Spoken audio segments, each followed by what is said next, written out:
There is no evidence in all the exhaustive inquiries we've made that suggests any crime has been committed or that there is any third-party involvement in Nicola's disappearance. I got nightmares in my head, I fear thoughts build up until I can't hear. My mind fills up into a creature, and it haunts me somewhere much deeper. I got nightmares in my head, I fear the thoughts build up until I can't hear. That my mind fills up into a creature, and it haunts me somewhere much deeper. Hello and welcome to True Crime Rocket Science, the most authentic voice in true crime. On June 28th, almost 6 months ago, I was actively following the inquest into what happened to Nicola Bulley, but I never really reported on it on YouTube. One of the reasons for that is I didn't really think it was particularly helpful or useful to be arguing with the results of the inquest when that was really a time that the Bulley family really needed closure.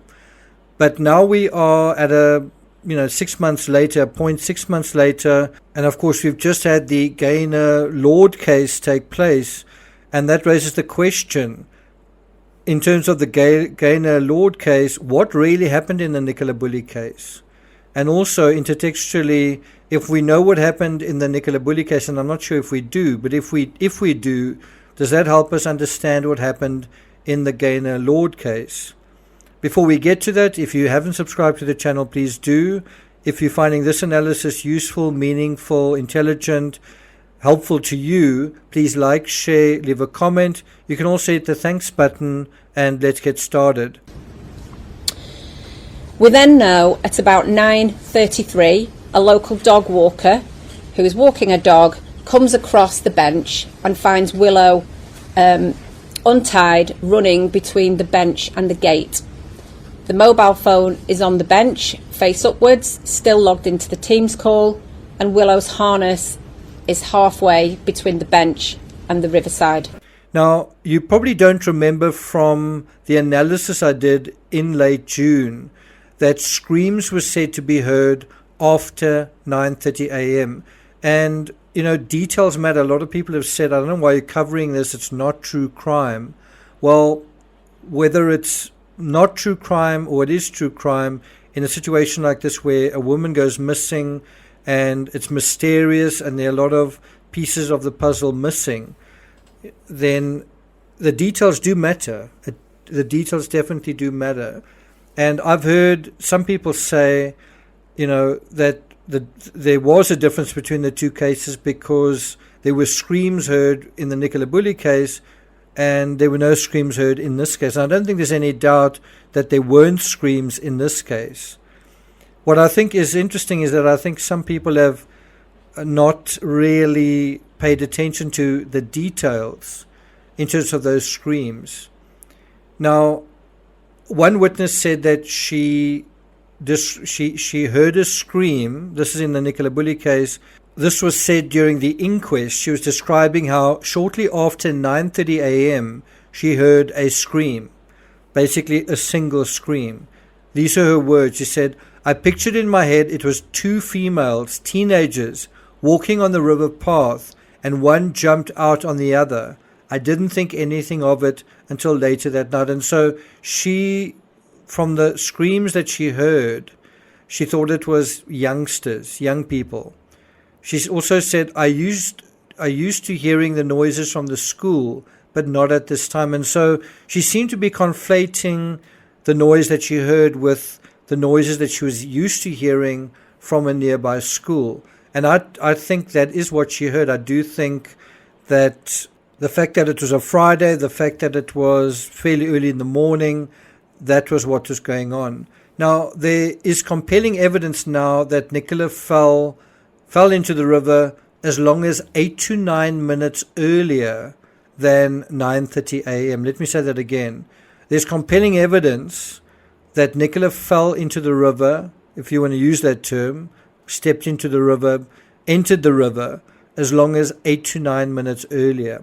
How do we know that? So in other words, someone said they heard a scream. Well, it seems as though Nicola was already in the water as long as almost 10 minutes earlier. And we know that the inquest also seemed to find that Nicola may have died nearly instantly. So how could she be screaming as much as almost 10 minutes later?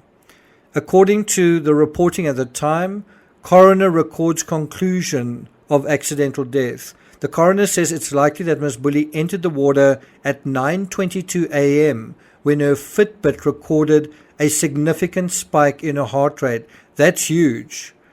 That is huge. That is something that is quite incredible in that case, similar to the Mo Wilson case where you also have an almost exact time of the incident. And that is definitely an asset to true crime lately, is some of the digital layers that surround people are now providing more accurate information regarding when exactly an incident happened.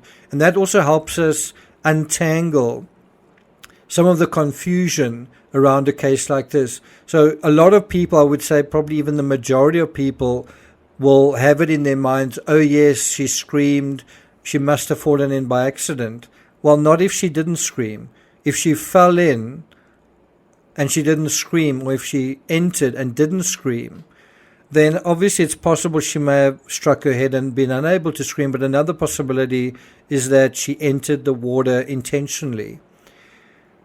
Now, the coroner does say he's unable to determine exactly why she entered the water, but he has been able to be quite specific about very likely when she entered the water. The coroner says he finds it on January 27 at around 9:22 a.m.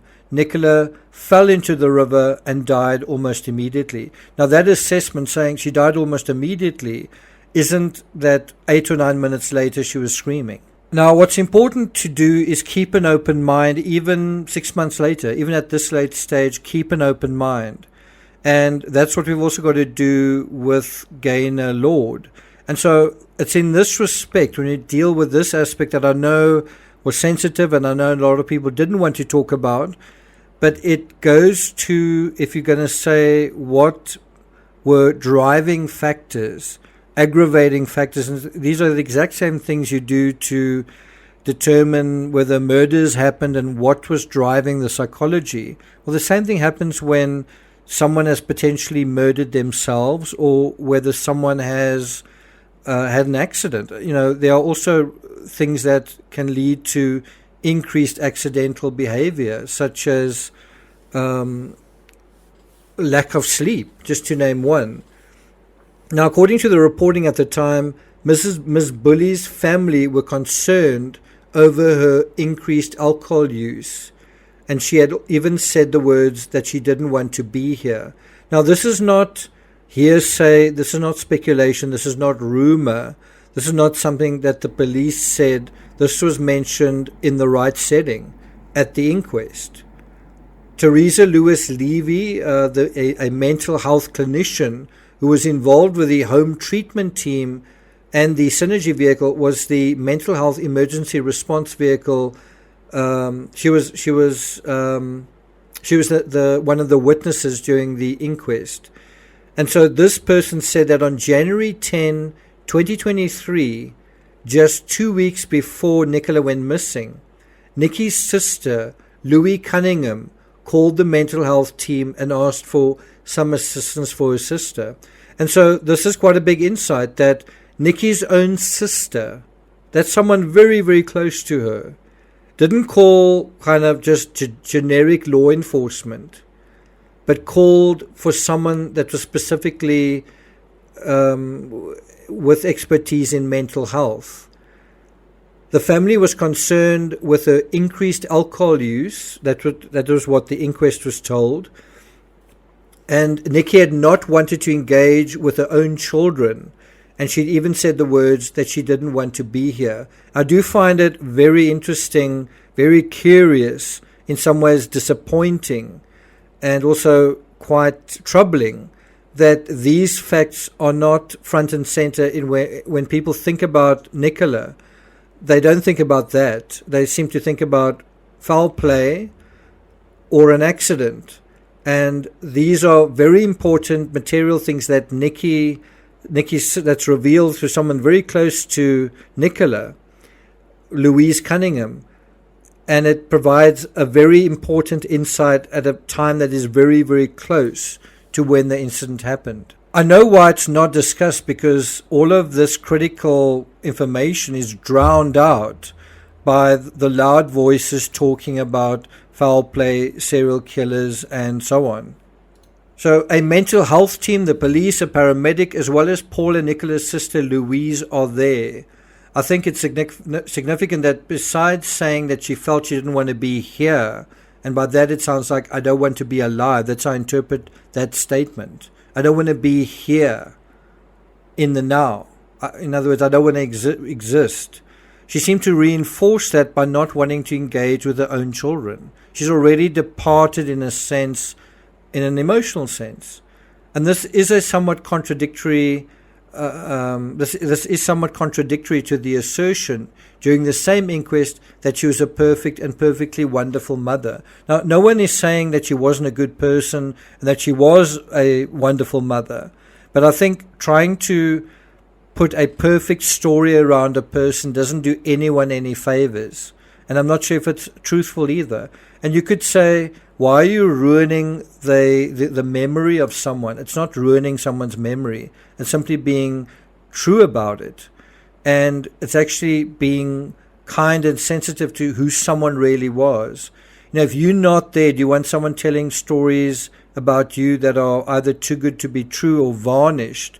Or do you want a positive story told about you, but one that's nevertheless grounded in who you really are? There's quite a lot more to say about this. There's quite a lot of research I did at the time.